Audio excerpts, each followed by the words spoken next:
Okay, I'm over it. Welcome to this week's edition of Hot Tag. Fresh off of Survivor Series, we have a new location. We're here. That's the couch. That's the couch from the live stream. That's the one. It's kind of cool. You get to see fresh off the heels of what was a momentous weekend in WWE with Survivor Series taking place. We all know how it went down. We all know the finish. I'm not going to harp on it. I'll save that for tomorrow for our live Wrestle Recap podcast. And in case you haven't been made aware yet, we have relocated our live streaming viewing parties over to Twitch. We got copyright noticed on YouTube, so at least for the time being, we'll be doing all of our live viewing parties and all of our live recaps, Wrestle Recap podcasts, and all of our live shows over on twitch.tv/neveroverlive. You can see that right under here, along with our two inaugural People's Champions who were crowned this weekend at WWE Survivor Series. We put out a poll where people could predict how they thought Survivor Series was going to go. We had two winners. We had Bala and we had Captain Mushmoo. Mushmoo has been with us since the start, so shout out to those two for being the first ever Never Over Live People's Champions. At least we have two successful champions over the weekend. Brad. Anyway, let's get right to Hot Tag, where we watch Raw, so you don't have to. You should probably watch SmackDown, but we watch Raw, so you don't have to. It's not great. So let's get Raw out of the way. We saw the show open with Goldberg making his way into the ring, kind of thanking everybody who thought it might be him, sailing off into the night. He was gonna call it a night after he vanquished Brock Lesnar, but nope, he went ahead and he announced that he's entering 2017's Royal Rumble in San Antonio, Texas. I can only imagine it's going to be just great. I'm sure he'll wrestle more than he did this past Sunday at Survivor Series. So, we saw the tag titles be defended against the lone survivors for the Raw tag team, Cesaro and Sheamus, up against the reigning champions. 458 days they've been champion. 458 days. Oy. New Day won with a chintzy win, a little bit of a dirty win with Xavier pulling on Sheamus' leg to prevent him from breaking up a pinfall. So there's that. Still the champs. Jesus, it's been a journey. We did see a cruiserweight match in between the tag title match and Chris Jericho's highlight reel that I'll get to in a second. Cedric Alexander defeated Daivari. I tossed this in because we have to like the cruiserweights as much as they are kind of just unfortunately floating in this realm of obscurity. They're there, and we may as well have an opinion on it. I liked the win. I like Cedric Alexander, so I was really stoked to see him get a win and hope that they kind of develop some momentum for the cruiserweights going forward. Now, Chris Jericho's highlight reel was just that, a highlight of the night. Chris Jericho was building it up like he was actually going to finally turn his back on Kevin Owens, that he was done with him. The list was destroyed at Survivor Series by Kevin Owens when Kevin Owens got himself DQ'd. KO came out, made a case for himself. They got in each other's face, and Jericho said he was done, and KO said there's only one person to blame for this, and that was Roman Reigns. They said it simultaneously. I called it, actually, but great moment. These two are so money in the ring. Everyone's saying that Chris Jericho's at the top of his game, and you can add me to that list. Because Chris Jericho is doing things that he's never been this good before. The match was set up earlier in the evening between Rusev and Enzo Amore. Lana actually called the Canadian audience Americans an unintentional heel win there. Corey Graves also did a great job of recovering it, but it's bad form there. Rusev would squash Enzo horribly, setting up for probably a big Cass and Rusev feud going forward. In a match that would determine who would be going up against the New Day for the WWE Raw Tag Team titles next week on Monday Night Raw, the Club beat the Golden Truth. So next week it's the New Day defending their belts against the Club. So the New Day is not going to lose. So there's 20 minutes of Raw that you don't have to watch. So, for punishment for not bringing the Intercontinental Championship back to Raw, Mick Foley put Sami Zayn in a match against Braun Strowman. And Braun did everything but actually end Sami Zayn's life. I'm a huge Braun supporter after Survivor Series. I thought he was on the cusp, and then Survivor Series, I think, put him right over. Jesus, did he ever squash Sami Zayn on Raw. With the women come out, Charlotte talking a lot of smack against Bayley and Sasha Banks. Sasha Banks would come out and be like, I'm botching this promo, but I want my match next week. Or I want my match right now. Or something along those lines. They set up that match for next week, but then Nia Jax would come out, and then Bayley would come out, and then we would get a tag team match. God, I just can't get enough of them. Like, we had a whole pay-per-view about them. We had a tag team turmoil on Smackdown Tuesday night, and then, like, oh, so many tag matches, because they're not being overdone currently at all. It was great. The faces would come out with a win on that one. There was a really, really good slam in there about Byron Saxton being a huge nerd by Corey Graves and Michael Cole, and I just wanted to include that note in there. You should go check it out if you can. There was a triple threat number 1 contenders match on Raw this week, which saw Rich Swann defeat TJ Perkins and Noam Dar. He'll get his title match on 205 Live. Brian Kendrick was on commentary for this one. God, just the meteoric fall of TJ Perkins. It's sad, really.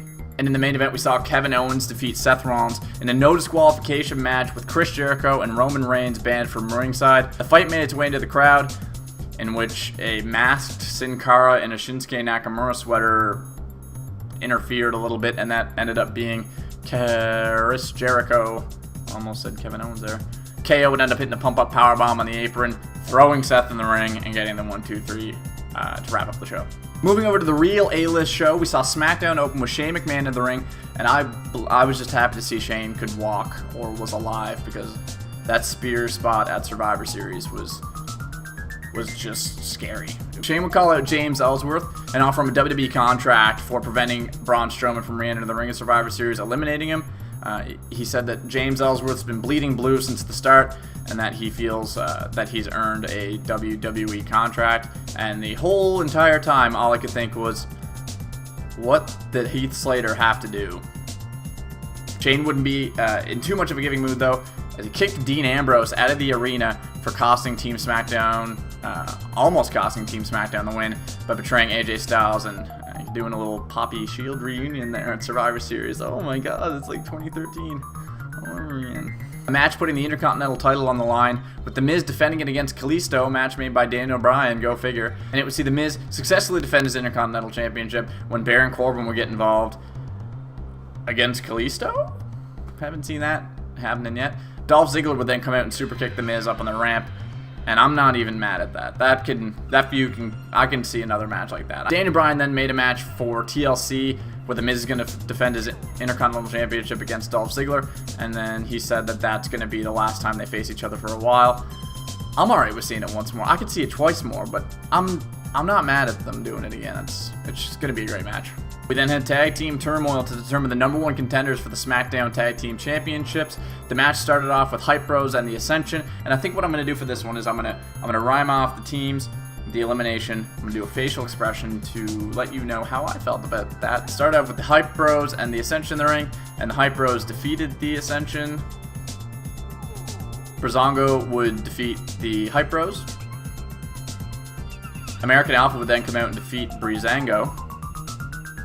And then they would go on to absolutely squash the Vaudevillains.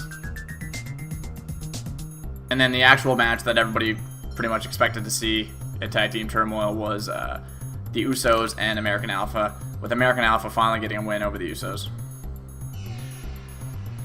Sure. Before they could celebrate, though, Bray Wyatt would hit the Titantron and say that there was no reason to celebrate just yet, as next week American Alpha will be going up against Bray Wyatt and Randy Orton for that number 1 tag team title contender spot, and I'm kind of excited. I was interested to see how they would evolve on Randy and Bray being the sole survivors after Sunday, and going after tag team championship gold just makes sense to me, so I'll be interested to see what happens next week on SmackDown. Building next week's shows as they go along. It's magnificent. Women's Championship match has been set for TLC. A lot of matches getting made for TLC this night, where Alexa Bliss and Becky Lynch will finally go at it again at TLC. No stipulation in this match, which kind of surprised me a little bit. But Alexa Bliss finally getting her shot at the SmackDown Women's Championship after having her foot on the rope last week during her title match in Glasgow. 2 weeks ago. Last week. Speaking of women's feuds, we're finally going to get to see an actual real culminative finish to the Nikki Bella-Carmella saga. It came out that Carmella was the one that beat down Nikki Bella. So at WWE TLC, it's going to be Carmella and Nikki Bella one-on-one in a no disqualifications match. What's really interesting about that is that they didn't make it a big deal. They just no DQ, and they left it at that. They didn't. It's not like the first ever win. No, none of that. They just said Nikki Bella, Carmella, no DQ. And I'm excited. I think it's going to be a good match. I'll be interested to see what spots they do. I think Nikki Bella has the potential to literally kill Carmella because there's not much to Carmella. So we'll have to see what happens December 4th. Punishment for costing Kalisto the Intercontinental Championship. Daniel Bryan made a match with Baron Corbin and Kane, which saw outside interference from Kalisto as a way of vengeance. My word. Groundbreaking storytelling here. Kalisto would grab a chair and throw it at Baron Corbin's face and kick it. Whether that's considered a legal chair headshot is plausible. But that match then made for TLC. We'll see Baron Corbin and Kalisto finally have their match with chairs being legal in the match. So the main event saw a ladder match between James Ellsworth and AJ Styles. At the top, hanging above the ring, were two contracts. One for James Ellsworth's performance contract, so he would work under the WWE, and the second contract was a WWE World Championship opportunity for James Ellsworth. And I really wish I didn't have to say this, but James Ellsworth won thanks to Dean Ambrose. Dean Ambrose was banned from the arena. He came back multiple times, even dressed up as the Mountie. So let's see. So Dean Ambrose trespassed upwards of 4 counts of trespassing and impersonating a police officer. So he should read. So yeah, James Ellsworth the win over AJ Styles, thanks to now criminal and at-large Dean Ambrose. I might just start keeping track of crimes Dean's committed, besides being just awful. So that does it for this week in WWE. Let me know what you guys thought. I thought that I may be a little bit biased at this point, but I thought SmackDown was the better show. But what did you guys think? Was there anything on Raw that stood out to you guys? Let me know in the comments down below. And just a heads up, guys, that tomorrow we will be doing our live Wrestle Recap podcast, where I'm sure we'll have. I'm going to try and keep the Brock Lesnar Goldberg talk to a minimum, but we'll be having our live Wrestle Recap podcast over on Twitch tomorrow night, so make sure you follow us over at twitch.tv/neveroverlive.